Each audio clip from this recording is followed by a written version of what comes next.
Generally इस सरकार की पॉलिसी है, नॉर्मली ट्रेडिशन होता है कि एलओपी के साथ जो भी बाहर से आते हैं उनकी मीटिंग होती है। ये वाजपेयी जी के टाइम होता था, मनमोहन सिंह जी के टाइम होता था, ये ट्रेडिशन रहा है।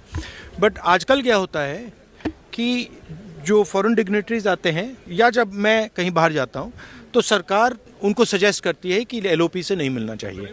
तो ये इनकी पॉलिसी है, ये हर बार करते हैं। जब मैं बाहर जाता हूँ ये करते हैं, जब लोग यहाँ आते हैं मैं करता हूँ। हमें मैसेज मिलता है कि हमें बताया गया है कि सरकार हमसे कहती है कि आपसे नहीं मिलना है। Thank you. बड़ा वो तो है रिलेशन देखिए, रिलेशन तो सबके साथ है। एलओपी एक दूसरा पर्सपेक्टिव देता है। हिंदुस्तान को हम भी रिप्रेजेंट करते हैं, हाँ, सिर्फ सरकार नहीं रिप्रेजेंट करती है।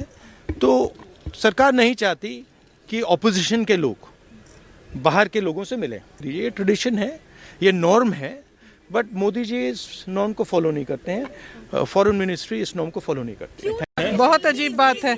ये प्रोटोकॉल होता है। कोई भी विजिटिंग डिग्नेटरी एलओपी से मिलते हैं और रिक्वेस्ट करते हैं तो मिलते हैं।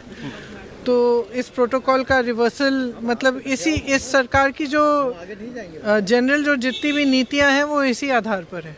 वो सब खुद घेरना चाहते हैं, कोई और आवाज़ को उठने ही नहीं देना चाहते, किसी और का कुछ पक्ष सुनना ही नहीं चाहते, और जो प्रोटोकॉल्स हैं उनको भी तोड़ रहे हैं। तो एक लोकतंत्र का प्रोटोकॉल होता है, उसको निभाना चाहिए। अब भगवान जाने किस बात का डर। मैं तो ये प्रदूषण पर चर्चा करने में क्या डर है, कर लीजिए, सुन लीजिए, कुछ तो फिर हल निकलेगा। इसी तरह से तो हल निकलेगा।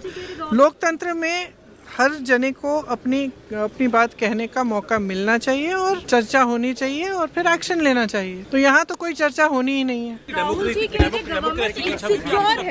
इनसिक्योर, बहुत इनसिक्योर है। और उसका एक ये रिफ्लेक्शन है कि अगर एलओपी को मतलब इतने सालों से जब भी कोई डिग्नेटरी आते हैं तो एलओपी से मिलते हैं, ये प्रोटोकॉल है। तो इस प्रोटोकॉल को तोड़ने का और इसका रिवर्सल करने का क्या फायदा है? मतलब ये इनसिक्योरिटी ही हो सकती है और क्या हो सकती है? डेमोक्रेसी की छवि भी खराब होती है विदेश में। तो जरूर होगी।